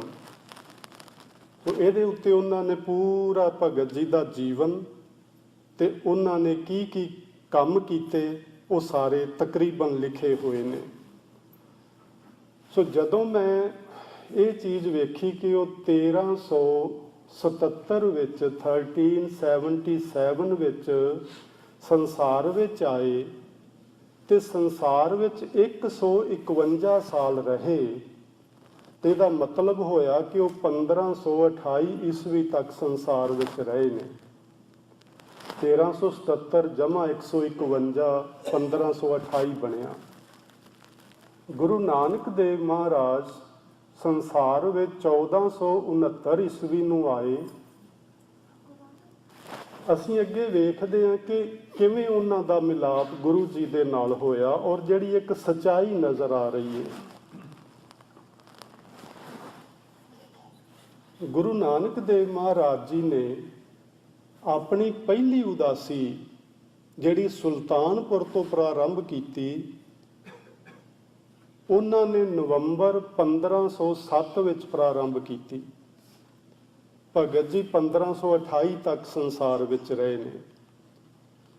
1507 ਵਿੱਚ ਉਹਨਾਂ ਨੇ ਪਹਿਲੀ ਉਦਾਸੀ ਪ੍ਰਾਰੰਭ ਕੀਤੀ ਤੇ ਉਹ ਸੁਲਤਾਨਪੁਰ ਤੋਂ ਚੱਲੇ, ਤੇ ਪ੍ਰੋਫੈਸਰ ਸਾਹਿਬ ਸਿੰਘ ਆਖਦੇ ਨੇ ਕਿ ਮੰਨ ਲਿਆ ਜਾ ਸਕਦਾ ਹੈ ਕਿ ਉਹਨਾਂ ਨੂੰ ਬਨਾਰਸ ਤੱਕ ਪਹੁੰਚਦਿਆਂ ਤਕਰੀਬਨ 1 ਸਾਲ ਲੱਗਿਆ ਹੋਵੇ। ਬਨਾਰਸ ਪਹੁੰਚੇ 1508 ਵਿੱਚ। ਉਦੋਂ ਭਗਤ ਜੀ ਬਨਾਰਸ ਵਿੱਚ ਹੀ ਰਹਿੰਦੇ ਸਨ। ਉਹਨਾਂ ਨੇ ਥੱਲੇ ਹੋਰ ਹਵਾਲਾ ਦਿੱਤਾ ਹੈ, ਆਖਦੇ ਨੇ ਸਤਿਗੁਰੂ ਜੀ ਨੇ ਭਗਤ ਰਵਿਦਾਸ ਜੀ ਦੇ ਸਾਰੇ ਸ਼ਬਦ ਆਪ ਹੀ ਲੈ ਕੇ ਆਪਣੀ ਬਾਣੀ ਦੇ ਨਾਲ ਸਾਂਭ ਕੇ ਰੱਖ ਲਏ। ਇਹ ਦਰਪਣ ਵਿੱਚ ਲਿਖਿਆ ਹੋਇਆ। ਸੋ ਜੇ ਅਸੀਂ ਇਸ ਗੱਲ ਨੂੰ ਧਿਆਨ ਵਿੱਚ ਰੱਖੀਏ ਤੇ ਭਗਤ ਰਵਿਦਾਸ ਜੀ ਦੇ ਸਮਕਾਲੀ ਭਗਤ ਨੇ ਭਗਤ ਸੈਨ ਜੀ, ਭਗਤ ਨਾਮਦੇਵ ਜੀ, ਭਗਤ ਕਬੀਰ ਜੀ, ਥੋੜੇ ਬਹੁਤੇ ਫਰਕ ਨਾਲ। ਜੇ ਗੁਰੂ ਨਾਨਕ ਦੇਵ ਮਹਾਰਾਜ 1508 ਵਿੱਚ ਬਨਾਰਸ ਗਏ ਨੇ ਤੇ ਉਹ ਭਗਤ ਰਵਿਦਾਸ ਜੀ ਨੂੰ ਮਿਲੇ ਨੇ, ਤੇ ਹੋ ਸਕਦਾ ਹੈ ਇਹਨਾਂ ਦੇ ਸਮਕਾਲੀ ਭਗਤਾਂ ਨੂੰ ਵੀ ਕਿਤੇ ਨਾ ਕਿਤੇ ਨੇੜੇ ਤੇੜੇ ਉਹ ਥੋੜਾ ਬਹੁਤਾ ਮਿਲੇ ਹੋਣ। ਸੋ ਆਸ ਰੱਖੀ ਜਾ ਸਕਦੀ ਹੈ। ਸੋ ਭਗਤ ਰਵਿਦਾਸ ਜੀ ਜਿਹੜੇ ਊਚ ਨੀਚ ਦੇ ਭੇਦਭਾਵ ਨੂੰ ਖਤਮ ਕਰਨ ਲਈ ਉਹਨਾਂ ਨੇ ਇੱਕ ਕ੍ਰਾਂਤੀਕਾਰੀ ਕਦਮ ਚੁੱਕਿਆ ਹੋਇਆ ਸੀ, ਤੇ ਗੁਰੂ ਨਾਨਕ ਦੇਵ ਮਹਾਰਾਜ ਇਸ ਗੱਲ ਦੇ ਬੜੇ ਹਮਾਇਤੀ ਸਨ। ਉਹ ਆਪਣੀ ਬਾਣੀ ਵਿੱਚ ਬਾਰ-ਬਾਰ ਆਖ ਰਹੇ ਨੇ ਕਿ ਮੈਂ ਨੀਚੀ ਹੂੰ ਅਤ ਨੀਚ, ਨਾਨਕ ਤਿਨ ਕੈ ਸੰਗ ਸਾਥ, ਵੱਡਿਆਂ ਸਿਉ ਕਿਆ ਰੀਸ। ਮੈਂ ਉਹਨਾਂ ਲੋਕਾਂ ਦਾ ਸਾਥ ਦੇਣਾ ਹੈ ਜਿਨ੍ਹਾਂ ਨੂੰ ਦੁਰਕਾਰਿਆ ਜਾਂਦਾ ਹੈ, ਜਿਨ੍ਹਾਂ ਨੂੰ ਮੰਦਰ, ਮਸਜਿਦ ਤੇ ਇਤਿਆਦਿਕ ਧਰਮ ਸਥਾਨਾਂ ਤੇ ਵੜਨ ਨਹੀਂ ਦਿੱਤਾ ਜਾਂਦਾ। ਜਿਨ੍ਹਾਂ ਦੇ ਨਾਲ ਲੋਕ ਪਸ਼ੂਆਂ ਤੋਂ ਵੀ ਮਾੜਾ ਵਿਵਹਾਰ ਕਰਦੇ ਨੇ, ਮੈਂ ਉਹਨਾਂ ਨੂੰ ਉੱਚਾ ਉਠਾਉਣਾ ਹੈ ਔਰ ਉਹਨਾਂ ਦਾ ਸਾਥ ਦੇਣਾ ਹੈ। ਤੇ ਉਹ ਭਗਤ ਰਵਿਦਾਸ ਜੀ ਨੂੰ ਮਿਲੇ, ਬੜੇ ਪ੍ਰਸੰਨ ਹੋਏ। ਉਹਨਾਂ ਦੀ ਬਾਣੀ ਸਤਿਗੁਰੂ ਜੀ ਨੇ ਉਹਨਾਂ ਪਾਸੋਂ ਪ੍ਰਾਪਤ ਕੀਤੀ, ਤੇ ਜਿਹੜੀ ਬਾਣੀ ਉਹਨਾਂ ਨੇ ਪ੍ਰਾਪਤ ਕੀਤੀ ਉਹ ਸ੍ਰੀ ਗੁਰੂ ਗ੍ਰੰਥ ਸਾਹਿਬ ਜੀ ਦੇ ਵਿੱਚ ਦਰਜ ਹੈ। 16 ਰਾਗਾਂ ਵਿੱਚ 40 ਸ਼ਬਦ ਉਹਨਾਂ ਦੇ ਸ੍ਰੀ ਗੁਰੂ ਗ੍ਰੰਥ ਸਾਹਿਬ ਜੀ ਵਿੱਚ ਦਰਜ ਨੇ। ਉਹਨਾਂ 40 ਰਾਗਾਂ ਵਿੱਚੋਂ ਅੱਜ 40 ਸ਼ਬਦਾਂ ਵਿੱਚੋਂ ਜੋ 16 ਰਾਗਾਂ ਵਿੱਚ ਨੇ, ਉਹਨਾਂ ਵਿੱਚੋਂ ਇੱਕ ਸ਼ਬਦ ਅੱਜ ਮੈਂ ਤੁਹਾਡੇ ਨਾਲ ਸਾਂਝਾ ਕਰਨਾ ਹੈ। ਤੇ ਉਹ ਸ਼ਬਦ ਉਹਨਾਂ ਦਾ 40ਵਾਂ ਹੈ, ਅਖੀਰਲਾ ਸ਼ਬਦ ਜੋ ਗੁਰੂ ਗ੍ਰੰਥ ਸਾਹਿਬ ਜੀ ਦੇ ਵਿੱਚ ਰਾਗ ਮਲ੍ਹਾਰ ਵਿੱਚ ਪੰਨਾ ਨੰਬਰ 1293 ਤੇ ਇਹ ਸ਼ਬਦ ਦਰਜ ਹੈ। ਤੁਸੀਂ ਇਹ ਸ਼ਬਦ ਨੂੰ ਫਿਰ ਪੜ੍ਹਨਾ, ਉਹਨਾਂ ਦੇ 40 ਸ਼ਬਦ ਹੀ ਪੜ੍ਹਨਾ। ਮੈਂ ਪਿਛਲੇ ਹਫ਼ਤੇ 10 ਦਿਨਾਂ ਵਿੱਚ ਉਹਨਾਂ ਦੇ 40 ਸ਼ਬਦ ਵੱਖਰੇ ਤੌਰ ਤੇ ਡਾਊਨਲੋਡ ਕਰਕੇ ਉਹਨਾਂ ਦਾ ਪਾਠ ਬੜੇ ਪਿਆਰ ਨਾਲ ਕੀਤਾ। ਤੁਸੀਂ ਵੀ ਕਰਨਾ, ਬੜਾ ਆਨੰਦ ਆਉਂਦਾ ਹੈ। ਉਹਨਾਂ ਦੀ ਬਾਣੀ ਬੜੀ ਹੀ ਮਿੱਠੀ ਏ, ਸਾਰੀ ਬਾਣੀ ਮਿੱਠੀ ਹੈ, ਸਾਰੀ ਬਾਣੀ ਅੰਮ੍ਰਿਤ ਤੇ ਮਿਸ਼ਰੀ ਤੇ ਹਰ ਪਾਸਿਓਂ ਹੀ ਮਿਸ਼ਰੀ ਹੁੰਦੀ ਏ। ਸੋ ਉਹਨਾਂ ਦੀ ਪਵਿੱਤਰ ਬਾਣੀ, ਉਹਦੇ ਵਿੱਚ ਬੜੀ ਮਿਠਾਸ ਏ, ਬੜੀ ਨਿਮਰਤਾ ਵਿੱਚ ਮਨ ਨੂੰ ਲੈ ਜਾਂਦੀ ਏ ਉਹਨਾਂ ਦੀ ਪਵਿੱਤਰ ਬਾਣੀ।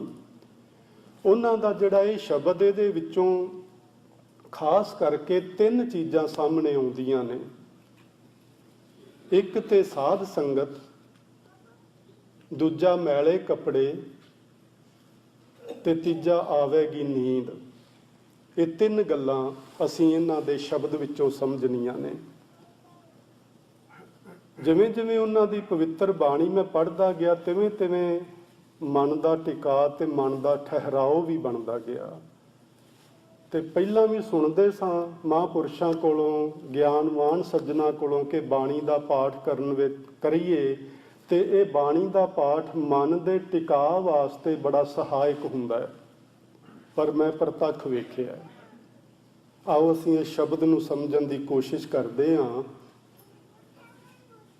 ਰਹਾਉ ਵਾਲੀਆਂ ਪੰਕਤੀਆਂ ਵਿੱਚ ਆਪ ਜੀ ਆਖਦੇ ਨੇ, ਮਿਲਤ ਪਿਆਰੇ ਪ੍ਰਾਨ ਨਾਥ ਕਵਨ ਭਗਤ ਤੇ। ਇੱਕ ਕੁਐਸਚਨ ਹੈ, ਇਹ ਸਵਾਲ ਹੈ। ਮਿਲਤ ਪਿਆਰੋ ਪ੍ਰਾਨ ਨਾਥ, ਪ੍ਰਾਣਾਂ ਦਾ ਸੁਆਮੀ, ਪ੍ਰਾਣਾਂ ਦਾ ਮਾਲਕ, ਪਿਆਰਾ ਅਕਾਲ ਪੁਰਖ ਵਾਹਿਗੁਰੂ, ਮਿਲਤ ਕਵਨ ਭਗਤ ਤੇ। ਕਿਹੜੀ ਭਗਤੀ ਕੀਤਿਆਂ ਰੱਬ ਮਿਲਦਾ ਹੈ। ਸੋ ਪੁਰਾਣੇ ਧਾਰਮਿਕ ਗ੍ਰੰਥਾਂ ਵਿੱਚ ਭਗਤੀ 9 ਤਰ੍ਹਾਂ ਦੀ ਲਿਖੀ ਹੋਈ ਹੈ। ਭਗਤ ਜੀ ਆਂਦੇ ਨੇ ਕਿ ਮੈਂ ਕਿਹੜੀ ਭਗਤੀ ਕਰਾਂ, ਇਹਨਾਂ 9 ਪ੍ਰਕਾਰ ਦੇ ਵਿੱਚੋਂ ਕਿਹੜੀ ਭਗਤੀ ਕਰਾਂ ਜਿਹਦੇ ਨਾਲ ਮੈਨੂੰ ਪ੍ਰਾਣਾਂ ਦਾ ਮਾਲਕ ਅਕਾਲ ਪੁਰਖ ਮਿਲ ਪਵੇ। ਤੇ ਜਵਾਬ ਦਿੰਦੇ ਨੇ, ਜਿਵੇਂ ਉਹਨਾਂ ਨੂੰ ਫਿਰ ਲੱਭਿਆ ਮਾਲਕ, ਸਾਧ ਸੰਗਤ ਪਾਈ ਪਰਮ ਗਤੇ। ਸਾਨੂੰ ਸਾਰਿਆਂ ਨੂੰ ਇਹ ਸਮਝ ਲੈਣਾ ਚਾਹੀਦਾ ਹੈ ਔਰ ਇਸ ਗੱਲ ਨੂੰ ਹਿਰਦੇ ਵਿੱਚ ਪੱਕੇ ਤੌਰ ਤੇ ਵਸਾ ਲੈਣਾ ਚਾਹੀਦਾ ਹੈ। ਭਗਤ ਜੀ ਆਖਦੇ ਨੇ, ਜਿਹੜੀ ਮੈਂ ਜਿਸ ਪ੍ਰਕਾਰ ਦੀ ਮੈਂ ਭਗਤੀ ਕੀਤੀ ਏ ਉਹ ਹੈ ਸਾਧ ਸੰਗਤ। ਸਾਧ ਸੰਗਤ ਇੱਕ ਭਗਤੀ ਦਾ ਘਰ ਹੈ। ਇਸ ਸਾਧ ਸੰਗਤ ਵਿੱਚ ਜਿਸ ਕਿਸਮ ਦੀ ਪਿਆਰੇ ਪ੍ਰਭੂ ਦੀ ਭਗਤੀ ਹੋ ਸਕਦੀ ਏ, ਹੋਰ ਕਿਸੇ ਤਰੀਕੇ ਨਾਲ ਨਹੀਂ ਹੋ ਸਕਦੀ। ਸਾਧ ਸੰਗਤ ਵਿੱਚ ਬੈਠਿਆਂ ਮਨ ਦਾ ਟਿਕਾ ਸਹਿਜ ਸੁਭਾਏ ਬਣਨਾ ਪ੍ਰਾਰੰਭ ਹੁੰਦਾ ਹੈ। ਨਿਰਯਤਨ, ਕੁਛ ਯਤਨ ਨਹੀਂ ਕਰਨਾ ਪੈਂਦਾ। ਸਹਿਜ ਸੁਭਾਏ ਤੁਸੀਂ ਆ ਕੇ ਬੈਠੋ, ਸ਼ਬਦ ਵਿੱਚ ਮਨ ਜੋੜੋ। ਇਹ ਨਾ ਵੇਖਿਆ ਕਰੋ ਕਿ ਸ਼ਬਦ ਗਾ ਕੌਣ ਰਿਹਾ ਤੇ ਸੁਣਾ ਕੌਣ ਰਿਹਾ, ਇਹਦੀ ਨਹੀਂ ਜ਼ਰੂਰਤ। ਨੇਤਰ ਨੀਵੇਂ ਰੱਖੋ ਜਾਂ ਬੰਦ ਰੱਖੋ, ਜਾਂ ਧਿਆਨ ਆਪਣਾ ਸ਼ਬਦ ਵਿੱਚ ਜੋੜੋ। ਕਿਸੇ ਬੰਦੇ ਦੇ ਮੂੰਹ ਤੇ ਨਾ ਧਿਆਨ ਜੋੜੋ, ਸ਼ਬਦ ਵਿੱਚ ਧਿਆਨ ਜੋੜੋ। ਤੇ ਸਾਧ ਸੰਗਤ ਵਿੱਚ ਬੈਠਿਆਂ, ਸਾਧ ਸੰਗਤ ਵਿੱਚੋਂ ਇਹੋ ਜਿਹੇ ਮਹਾਂਪੁਰਸ਼ ਬੈਠੇ ਮਿਲਦੇ ਨੇ ਜਿਨ੍ਹਾਂ ਦੀ ਵਾਈਬ੍ਰੇਸ਼ਨ ਸਾਡੇ ਮਨ ਨੂੰ ਸਹਿਜ ਸੁਭਾਏ ਮੋੜ ਕੇ ਵਾਪਸ ਅੰਦਰ ਨੂੰ ਲਿਆਉਣਾ ਪ੍ਰਾਰੰਭ ਕਰ ਦਿੰਦੀਆਂ ਨੇ। ਇਸ ਲਈ ਭਗਤ ਜੀ ਆਖਦੇ ਨੇ, ਮੈਂ ਸਾਧ ਸੰਗਤ ਵਿੱਚ ਬਹਿ ਕੇ ਪਰਮ ਗਤੇ ਤੋਂ ਮਤਲਬ, ਪਰਮ ਦਾ ਮਤਲਬ ਹੁੰਦਾ ਹੈ ਵੱਡਾ, ਗਤੇ ਤੋਂ ਮਤਲਬ ਅਵਸਥਾ। ਮੈਂ ਸਭ ਤੋਂ ਉੱਚੀ ਆਤਮਿਕ ਅਵਸਥਾ ਜਿਹੜੀ ਹੈ ਨਾ, ਉਹ ਸਾਧ ਸੰਗਤ ਵਿੱਚ ਬਹਿ ਕੇ ਹੀ ਪਾਈ ਹੈ। ਉਹਨਾਂ ਕੋਈ ਨਹੀਂ ਆਖਿਆ ਮੈਂ ਕੋਈ ਭੋਰਾ ਪੁੱਟਿਆ ਸੀ, ਮੈਂ ਕੋਈ ਜੰਗਲ 'ਚ ਗਿਆ ਸਾਂ, ਮੈਂ ਕੋਈ ਸਾਧੂ ਨੂੰ ਮਿਲਿਆ ਸਾਂ, ਮੈਂ ਕਿਸੇ ਗੁਰੂ ਨੂੰ ਮਿਲਿਆ ਸਾਂ, ਕੁਛ ਨਹੀਂ ਇਸ ਤਰ੍ਹਾਂ ਦਾ ਆਖਿਆ। ਸਾਧ ਸੰਗਤ ਥੱਲੇ ਭਗਤ ਜੀ ਦਾ ਹੀ ਬਚਨ ਨੇ, ਉਹ ਆਖਦੇ ਨੇ, ਸਾਧ ਸੰਗਤ ਬਿਨਾ ਭਾਉ ਨਹੀਂ ਉਪਜੈ। ਭਾਵ ਮੈਨੇ ਪਿਆਰ, ਭਾਵ ਬਿਨ ਭਗਤ ਨਹੀਂ ਹੋਏ ਤੇਰੀ। ਭਾਵ ਦਾ ਅਰਥ ਵੀ ਪਿਆਰ। ਪਿਆਰੇ ਪ੍ਰਭੂ ਦੇ ਪ੍ਰਤੀ ਸਾਧ ਸੰਗਤ ਵਿੱਚ ਬੈਠਣ ਤੋਂ ਬਿਨਾ ਪਿਆਰ ਨਹੀਂ ਪੈਦਾ ਹੁੰਦਾ ਮਨ ਵਿੱਚ, ਤੇ ਪ੍ਰਭੂ ਦੇ ਪਿਆਰ ਤੋਂ ਬਿਨਾ ਪ੍ਰਭੂ ਦੀ ਭਗਤੀ ਨਹੀਂ ਹੁੰਦੀ। ਸੋ ਇਹ ਸਾਧ ਸੰਗਤ ਦਾ ਮਹੱਤਵ ਦੱਸ ਰਹੇ ਨੇ। ਕਹਿ ਰਵਿਦਾਸ ਇੱਕ ਬੇਨਤੀ ਹਰਸਿਓ, ਪੈਜ ਰਾਖੋ ਰਾਜਾ ਰਾਮ ਮੇਰੀ। हे ਮੇਰੇ ਵਾਹਿਗੁਰੂ, हे ਮੇਰੇ ਰਾਜੇ ਰਾਮ ਪਰਮਾਤਮਾ, ਮੇਰੀ ਇੱਜ਼ਤ ਰੱਖੋ, ਮੇਰੀ ਪੱਤ ਰੱਖੋ। ਭਾਵ ਮੇਰਾ ਮਨ ਵਿਸ਼ੇ ਵਿਕਾਰਾਂ ਵਿੱਚ ਜਾਂਦਾ ਹੈ ਤੇ ਇਹਦੇ ਉੱਤੇ ਤੁਸੀਂ ਕੰਟਰੋਲ ਬਖਸ਼ਿਸ਼ ਕਰੋ। ਤੇ ਉਹ ਕੰਟਰੋਲ, ਉਹ ਸਹਿਜਤਾ, ਉਹ ਰੁਕਣਾ ਮਨ ਦਾ ਭਗਤ ਜੀ ਦੇ ਮੁਤਾਬਕ ਸਾਧ ਸੰਗਤ ਵਿੱਚ ਸਹਿ ਸੁਭਾਏ ਹੀ ਹੋ ਜਾਂਦਾ ਹੈ। ਅਗਲਾ ਉਹਨਾਂ ਦਾ ਬਚਨ ਹੈ, ਮੈਲੇ ਕੱਪੜੇ ਕਹਾਂ ਲੋ ਧੋਵੋ, ਆਵੇਗੀ ਨੀਂਦ ਕਹਾਂ ਲੱਗ ਸੋਵੋਂ। ਇਹ ਧੋਵੋਂ ਤੇ ਸੋਵੋਂ ਫਸਟ ਪਰਸਨ ਇੱਕ ਵਚਨ ਲਈ ਵਰਤਿਆ ਜਾਂਦਾ ਹੈ। ਆਪਣੇ ਆਪ ਨੂੰ ਕਹਿ ਰਹੇ ਨੇ, ਇਹ ਜਿਹੜੇ ਕੱਪੜੇ ਮੈਲੇ ਨੇ ਮੈਂ ਕਦੋਂ ਕੁ ਤੱਕ ਧੋਂਦਾ ਰਹਾਂਗਾ। ਭਾਵ ਮੈਂ ਨਹੀਂ ਧੋਵਾਂਗਾ, ਹੁਣ ਛੱਡ ਦਿੱਤੇ ਨੇ ਮੈਲੇ ਕੱਪੜੇ, ਤੇ ਸਾਨੂੰ ਲੱਗੇਗਾ ਹੁਣ ਉਹ ਮੈਲੇ ਹੀ ਪਾਈ ਰੱਖਦੇ ਹੋਣੇ ਨੇ, ਹਨਾ, ਧੋਂਦੇ ਹੀ ਨਹੀਂ ਹੋਣੇ। ਐਸਾ ਨਹੀਂ ਹੈ। ਗੁਰਬਾਣੀ ਸਾਨੂੰ ਦੱਸਦੀ ਹੈ ਕਿ ਮੈਲੇ ਕੱਪੜੇ ਕੀ ਨੇ। ਅਸੀਂ ਸਾਰੇ ਲੋਕ ਹਮੇਸ਼ਾ ਮੈਲੇ ਕੱਪੜੇ ਧੋਂਦੇ ਰਹਿੰਦੇ ਹਾਂ, ਸਾਨੂੰ ਬੰਦ ਕਰ ਦੇਣੇ ਚਾਹੀਦੇ ਨੇ। ਕਿਹੜੇ ਨੇ ਮੈਲੇ ਕੱਪੜੇ? ਹਿਰਦੈ ਸੁਧ ਜੋ ਨਿੰਦਾ ਹੋਏ, ਹਮਰੇ ਕੱਪੜੇ ਨਿੰਦਕ ਧੋਏ। ਭਗਤ ਕਬੀਰ ਸਾਹਿਬ ਜੀ ਦਾ ਫਰਮਾਨ। ਉਹ ਆਖਦੇ ਨੇ, ਜੇ ਕਿਸੇ ਬੰਦੇ ਦਾ ਹਿਰਦਾ ਸ਼ੁੱਧ ਹੋਵੇ ਤੇ ਉਸ ਬੰਦੇ ਦੀ ਕੋਈ ਜਣਾ ਨਿੰਦਿਆ ਕਰੇ, ਮਾਨੋ ਉਹ ਉਸ ਮਨੁੱਖ ਦੇ ਮੈਲੇ ਕੱਪੜੇ ਹੀ ਧੋ ਰਿਹਾ, ਹੋਰ ਕੁਝ ਵੀ ਨਹੀਂ। ਅਸੀਂ ਭਗਤਾਂ ਦੀ ਨਿੰਦਿਆ, ਸੰਤਾਂ ਦੀ ਨਿੰਦਿਆ, ਗਿਆਨੀ ਪੁਰਸ਼ਾਂ ਦੀ ਨਿੰਦਿਆ, ਹੋਰ ਜੋ ਜੋ ਸਾਡੇ ਮਨ 'ਚ ਆਉਂਦਾ, ਅਸੀਂ ਉਸਤਤ ਤੇ ਘੱਟ ਹੀ ਕਰਦੇ ਹਾਂ ਕਿਸੇ ਦੀ। ਧਿਆਨ ਸਾਡਾ ਹਮੇਸ਼ਾ ਔਗਣਾ ਵੱਲੇ ਹੀ ਰਹਿੰਦਾ, ਉਹ ਹੀ ਲੱਭਦੇ ਰਹਿੰਦੇ ਹਾਂ ਵੀ ਇਹਦੇ ਵਿੱਚ 99 ਗੁਣ ਨੇ, ਉਹਨਾਂ ਨਾਲ ਸਾਨੂੰ ਕੋਈ ਵਾਸਤਾ ਨਹੀਂ। ਪਰ ਆਹ ਇੱਕ ਔਗਣ ਏ, ਉਹਦੀ ਅਸੀਂ ਢੋਲ ਦੇ ਡੰਕੇ ਤੇ ਡੂੰਡੀ ਪਿੱਟਦੇ ਹਾਂ ਦੁਨੀਆ ਦੇ ਵਿੱਚ। ਇਹ ਹਨ ਮੈਲੇ ਕੱਪੜੇ ਧੋਣੇ। ਭਗਤ ਜੀ ਆਖਦੇ ਨੇ, ਮੈਂ ਤੇ ਨਿੰਦਿਆ ਕਰਨੀ ਛੱਡ ਦਿੱਤੀ, ਤੁਸੀਂ ਵੀ ਛੱਡ ਦਿਓ। ਮੈਲੇ ਕੱਪੜੇ ਕਹਾਂ ਲੋ ਧੋਵੋ। ਮੈਂ ਕਿੰਨਾ ਕੁ ਚਿਰ ਲੋਕਾਂ ਦੀਆਂ ਨਿੰਦਿਆ ਚੁਗਲੀ ਕਰਦਾ ਤੇ ਸੁਣਦਾ ਰਵਾਂਗਾ। ਭਾਵ ਹੈ ਕਿ ਮੈਂ ਇਸ ਕਰਮ ਨੂੰ, ਇਸ ਔਗਣ ਨੂੰ, ਇਸ ਗੁਨਾਹ ਨੂੰ ਤਿਆਗ ਦਿੱਤਾ ਹੋਇਆ ਹੈ। ਆਵੇਗੀ ਨੀਂਦ ਕਹਾਂ ਲੱਗ ਸੋਵਾਂ। ਕਦੋਂ ਕੁ ਤੱਕ ਸੁੱਤਾ ਰਹਾਂਗਾ? ਇਹ ਨੀਂਦ ਤੇ ਆਏਗੀ, ਇਹ ਨੀਂਦ ਤੇ ਸਤਾਏਗੀ। ਕਦੋਂ ਕੁ ਤੱਕ ਸੁੱਤਾ ਰਵਾਂਗਾ? ਕਿਹੜੀ ਨੀਂਦ?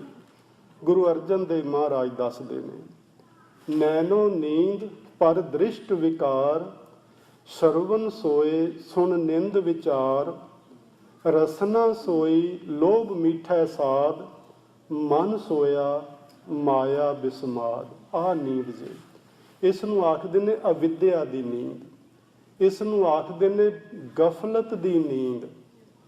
ਇਸ ਅਵਿਦਿਆ ਦੀ ਨੀਂਦ ਵਿੱਚ ਮੈਂ ਕਿੰਨਾ ਕੁ ਚਿਰ ਸੋਵਾਂਗਾ? ਮੈਂ ਨਹੀਂ ਸੌਂਦਾ। ਉਹਨਾਂ ਨੇ ਰਜਾਈ ਲਾ ਕੇ ਪਰਾਂ ਮਾਰੀ, ਅਵਿਦਿਆ ਦੀ ਨੀਂਦ ਦੀ ਰਜਾਈ। ਹੁਣ ਉਹ ਨਹੀਂ ਸੌਂਦੇ ਅਵਿਦਿਆ ਦੀ ਨੀਂਦ ਵਿੱਚ। ਅਗਲਾ ਉਹਨਾਂ ਦਾ ਬਚਨ, ਕਿਉਂਕਿ ਸਮਾਂ ਇਜਾਜ਼ਤ ਨਹੀਂ ਦਿੰਦਾ, ਮੈਂ ਸੰਖੇਪ ਵਿੱਚ ਕਰਨ ਲੱਗਾ ਹੁਣ। ਆਖਦੇ ਨੇ, ਜੋਈ ਜੋਈ ਜੋਰਿਓ, ਸੋਈ ਸੋਈ ਫਾਟਿਓ, ਝੂਠੈ ਬਨਜ ਉੱਠ ਹੀ ਗਈ ਹਾਟਿਓ। ਜੋ ਜੋ ਮੈਂ ਜੋੜਿਆ, ਜੋ ਜੋ ਮੈਂ ਇਕੱਠਾ ਕੀਤਾ, ਸੋਈ ਸੋਈ ਫਾਟਿਓ, ਸਭ ਫਟ ਗਿਆ, ਸਭ ਨਾਸ਼ ਹੋ ਗਿਆ, ਕੁਛ ਨਹੀਂ ਰਿਹਾ। ਝੂਠਾ ਵਣਜ, ਝੂਠੇ ਵਣਜ ਦੀ ਜਿਹੜੀ ਦੁਕਾਨ ਸੀ, ਹਾਟਿਓ ਮੈਨੇ ਹੱਟੀ, ਉਹ ਹੱਟੀ ਹੀ ਉੱਠ ਗਈ ਹੈ ਹੁਣ। ਇਹਦਾ ਮਤਲਬ ਕੀ ਹੋਇਆ?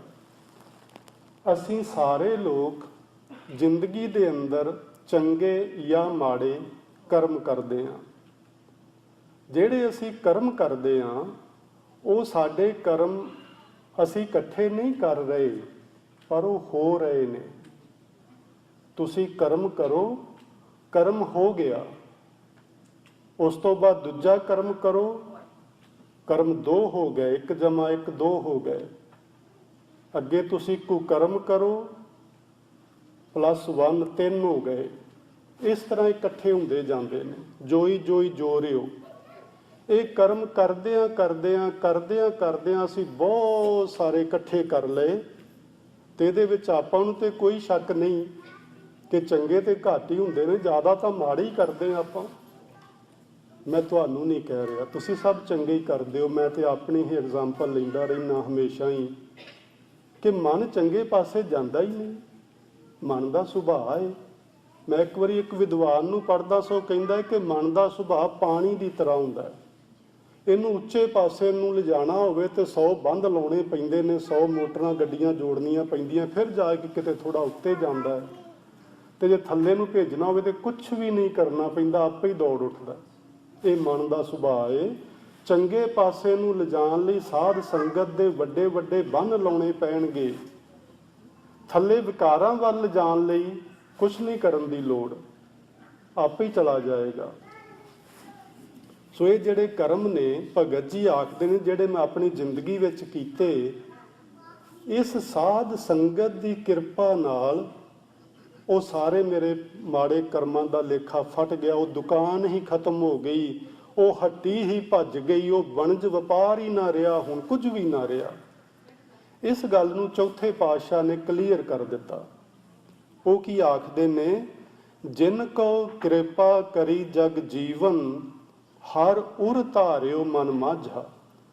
ਜਿਨ੍ਹਾਂ ਉੱਤੇ ਵਾਹਿਗੁਰੂ ਜੀ ਨੇ ਦਇਆ ਕੀਤੀ, ਉਹਨਾਂ ਨੇ ਵਾਹਿਗੁਰੂ ਜੀ ਨੂੰ ਆਪਣੇ ਮਨ ਵਿੱਚ ਧਾਰਨ ਕਰ ਲਿਆ। ਤੇ ਹੋਇਆ ਕਿ ਜਿਨ੍ਹਾਂ ਜਿਨ੍ਹਾਂ ਨੇ ਮਨ ਵਿੱਚ ਰੱਬ ਜੀ ਨੂੰ ਧਾਰਨ ਕੀਤਾ, ਧਰਮ ਰਾਏ ਦਰ ਕਾਗਦ ਫਾਰੇ, ਜਨ ਨਾਨਕ ਲੇਖਾ ਸਮਝਾ। ਸਮਝਾ ਦਾ ਮਤਲਬ ਹੈ ਲੇਖਾ ਨਿਬੜ ਗਿਆ। ਧਰਮ ਰਾਜੇ ਨੇ ਉਹਨਾਂ ਲੋਕਾਂ ਦੇ ਆਪਣੇ ਆਫਿਸ ਵਿੱਚੋਂ ਕਾਗਜ਼ ਪਾੜ ਦਿੱਤੇ, ਕੱਢ ਕੇ ਬਾਹਰ ਸੁੱਟ ਦਿੱਤੇ, ਵੀ ਇਹਦਾ ਤੇ ਲੇਖਾ ਹੀ ਕੋਈ ਨਹੀਂ ਰਿਹਾ ਹੁਣ। ਕਿਹਦਾ? ਜਿਸ ਨੇ ਆਪਣੇ ਹਿਰਦੇ ਵਿੱਚ ਪ੍ਰਭੂ ਜੀ ਨੂੰ ਵਸਾ ਲਿਆ, ਧਾਰਨ ਕਰ ਲਿਆ। ਉਹਨਾਂ ਵਿੱਚੋਂ ਇੱਕ ਹਨ ਸਤਿਕਾਰਯੋਗ ਤੇ ਸਨਮਾਨਯੋਗ ਭਗਤ ਰਵਿਦਾਸ ਜੀ, ਜਿਨ੍ਹਾਂ ਨੇ ਆਪਣੇ ਹਿਰਦੇ ਵਿੱਚ ਪ੍ਰਭੂ ਨੂੰ ਧਾਰਨ ਕੀਤਾ ਤੇ ਉਹਨਾਂ ਨੇ ਡੰਕੇ ਦੀ ਚੋਟ ਤੇ ਕਹਿ ਦਿੱਤਾ ਕਿ ਲੇਖਾ ਫਟ ਗਿਆ, ਕੋਈ ਨਹੀਂ ਲੇਖਾ ਰਿਹਾ। ਅਖੀਰ ਵਿੱਚ ਕਹੋ ਰਵਿਦਾਸ ਭਇਓ ਜਬ ਲੇਖੋ, ਜੋਈ ਜੋਈ ਕੀਨੋ ਸੋਈ ਸੋਈ ਦੇਖਿਓ। ਹੁਣ ਇੱਥੇ ਦੇਖਣ ਦੀ ਗੱਲ ਭਗਤ ਜੀ ਕਰਦੇ ਨੇ। ਆਪਣੇ ਲੇਖੇ ਨੂੰ ਵੇਖ ਲਿਆ ਮੈਂ, ਜੋ ਜੋ ਕੀਤਾ ਨਾ ਮੈਂ ਜ਼ਿੰਦਗੀ 'ਚ, ਉਹ ਮੈਂ ਵੇਖ ਲਿਆ। ਹੁਣ ਸਾਡਾ ਧਿਆਨ ਹੋਣਾ ਵੀ ਜਦੋਂ ਮਰਾਂਗੇ ਕਿਤੇ ਉਹ ਰੱਬ ਦੇ ਉੱਤੇ ਲਿਜਾਵੇਗਾ, ਕੋਈ ਸਾਨੂੰ ਜੰਮ ਫੜ ਕੇ ਤੇ ਉੱਥੇ ਧਰਮ ਰਾਜੇ ਦੇ ਪੇਸ਼ ਕਰਨਗੇ। ਉੱਥੇ ਵੱਡੀ ਜੀ ਵਹੀ ਖੋਲ ਕੇ ਉਹ ਸਾਨੂੰ ਵਿਖਾਏਗਾ ਵੀ ਆਹ ਤੇਰਾ ਲੇਖਾ ਹੈ। ਇਸ ਤਰ੍ਹਾਂ ਦਾ ਕੁਝ ਨਹੀਂ ਜੇ। ਆਹ ਸਾਧ ਸੰਗਤ ਏ, ਜਿਹਦੇ ਵਿੱਚ ਆਇਆ ਸਾਡੇ ਕਰਮਾਂ ਦਾ ਲੇਖਾ ਜੋਖਾ ਸਾਡੇ ਸਾਹਮਣੇ ਆਣ ਖਲੋਂਦਾ ਹੈ। ਇੱਥੇ ਹੀ ਸਾਨੂੰ ਆਖਿਆ ਜਾਂਦਾ, ਇੱਥੇ ਹੀ ਸਾਨੂੰ ਦੱਸਿਆ ਜਾਂਦਾ ਕਿ ਕਰਮਾਂ ਵੱਲ ਧਿਆਨ ਦਿਓ, ਆਪਣੇ ਅੰਦਰ ਝਾਤੀ ਮਾਰੋ, ਕਿੱਥੇ ਕਿੱਥੇ ਮਾੜਾ ਪਾਨੇ ਉਸ ਨੂੰ ਬਾਹਰ ਕੱਢੋ, ਅੰਦਰਲੇ ਨੂੰ ਸ਼ੁੱਧ ਕਰੋ। ਜਿਵੇਂ ਜਿਵੇਂ ਅੰਦਰਲਾ ਸ਼ੁੱਧ ਹੋਏਗਾ, ਤਿਵੇਂ ਤਿਵੇਂ ਸਾਡੇ ਕੀਤੇ ਹੋਏ ਕਰਮ ਪੂਰਬਲੇ ਜੋ ਅਸੀਂ ਪਿੱਛੇ ਕੀਤਾ, ਉਹ ਸਾਡੇ ਸਾਹਮਣੇ ਆ ਕੇ ਖੜੇ ਹੋਣਗੇ। ਅਸੀਂ ਉਹਨਾਂ ਨੂੰ ਵੇਖ ਪਾਵਾਂਗੇ ਕਿ ਆਹ ਚੀਜ਼ਾਂ ਮੈਂ ਆਪਣੀ ਜ਼ਿੰਦਗੀ 'ਚ ਮਾੜੀਆਂ ਜਾਂ ਚੰਗੀਆਂ ਕੀਤੀਆਂ ਨੇ। ਤੇ ਫਿਰ ਜੇ ਇਹ ਚੀਜ਼ਾਂ ਸਾਡੇ ਸਾਹਮਣੇ ਆ ਜਾਣ ਤੇ ਫਿਰ ਉਹਨਾਂ ਤੋਂ ਅਸੀਂ ਬਚ ਸਕਦੇ ਹਾਂ। ਮਾੜੀਆਂ ਤੋਂ ਬਚ ਜਾਵਾਂਗੇ, ਚੰਗੀਆਂ ਹੋਰ ਕਰਨੀਆਂ ਪ੍ਰਾਰੰਭ ਕਰ ਦਿਆਂਗੇ। ਜਿੰਨਾ ਚਿਰ ਮਨੁੱਖ ਆਪਣੇ ਨਸ਼ਿਆਂ ਪੱਤਿਆਂ ਵਿੱਚ, ਬਾਹਰਲੀ ਦੁਨੀਆ ਵਿੱਚ ਮੋਹ ਮਮਤਾ ਦੇ ਨਸ਼ੇ ਵਿੱਚ ਗਲਤਾਨ ਰਹਿੰਦਾ ਹੈ, ਉਹਨਾਂ ਚਿਰ ਇਹਨੂੰ ਕੋਈ ਕਰਮਾਂ ਦਾ ਪਤਾ ਨਹੀਂ ਲੱਗਦਾ ਮੈਂ ਕੀ ਕਰ ਰਿਹਾ। ਬਸ ਇਹ ਮੋਹ ਮਮਤਾ ਦੇ ਇਸ ਨਸ਼ੇ ਦੇ ਵਿੱਚ, ਜਵਾਨੀ ਦੇ ਨਸ਼ੇ ਵਿੱਚ, ਆਪਾਂ ਪਿੱਛੇ ਜੇ ਕੀਤਾ ਸੀ ਨਾ 3 ਪ੍ਰਕਾਰ ਦਾ ਨਸ਼ਾ, ਸੋ ਇਸ ਨਸ਼ੇ ਦੇ ਵਿੱਚ ਬੰਦਾ ਐਸਾ ਨਸ਼ਈ ਹੁੰਦਾ ਹੈ ਕਿ ਉਹਨੂੰ ਸਭ ਕੁਝ ਭੁੱਲ ਜਾਂਦਾ ਹੈ। ਪਰ ਜਦੋਂ ਉਹ ਸੰਗਤ ਵਿੱਚ ਆਉਂਦਾ ਹੈ ਤੇ ਗੁਰੂ ਦੀ ਬਾਣੀ ਫਿਰ ਦੱਸਦੀ ਏ ਆਪਣੇ ਕਰਮਾਂ ਵੱਲ ਤੇ ਆਪਣੇ ਅੰਦਰਲੇ ਵੱਲ ਝਾਤੀ ਮਾਰ। ਜਦੋਂ ਮਨੁੱਖ ਗੁਰੂ ਦੇ ਬਚਨਾਂ ਨੂੰ ਸਮਝ ਕੇ ਆਪਣੇ ਅੰਦਰ ਝਾਤੀ ਮਾਰਦਾ ਹੈ, ਜੋਈ ਜੋਈ ਕੀਨੋ ਸੋਈ ਸੋਈ ਦੇਖਿਓ, ਉਹ ਸਭ ਕੁਝ ਸਾਹਮਣੇ ਆ ਖਲੋਂਦਾ ਹੈ। ਸੋ ਇਸ ਸ਼ਬਦ ਵਿੱਚੋਂ 2 ਚੀਜ਼ਾਂ ਮੁੱਖ ਰੂਪ ਵਿੱਚ ਸਾਡੇ ਸਾਹਮਣੇ ਆਉਂਦੀਆਂ ਨੇ, ਜਿਹੜੀਆਂ ਪ੍ਰਭੂ ਮਿਲਾਪ ਦੇ ਵਿੱਚ 2 ਵੱਡੀਆਂ ਰੁਕਾਵਟਾਂ ਨੇ। ਜਦੋਂ ਅਸੀਂ ਇਸ ਅਧਿਆਤਮਿਕ ਮਾਰਗ ਤੇ ਤੁਰਦੇ ਹਾਂ ਤੇ 2 ਵੱਡੀਆਂ ਰੁਕਾਵਟਾਂ ਜਿਹੜੀਆਂ ਨੇ ਭਗਤ ਜੀ ਦੇ ਦੱਸਣ ਮੁਤਾਬਕ, ਇੱਕ ਪਰਾਈ ਨਿੰਦਿਆ ਤੇ ਇੱਕ ਅਗਿਆਨਤਾ ਜਾਂ ਅਵਿਦਿਆ।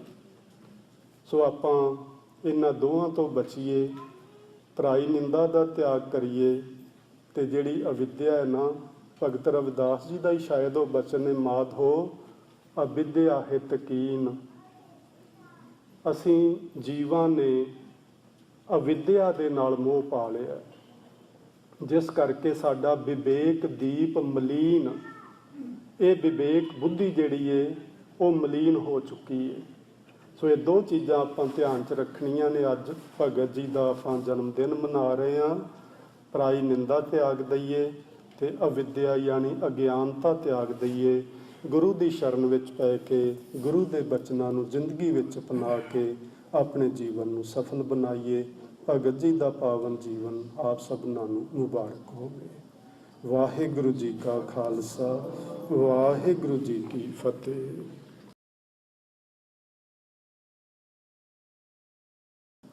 ਵਾਹਿਗੁਰੂ ਜੀ ਕਾ ਖਾਲਸਾ, ਵਾਹਿਗੁਰੂ ਜੀ ਕੀ ਫਤਿਹ।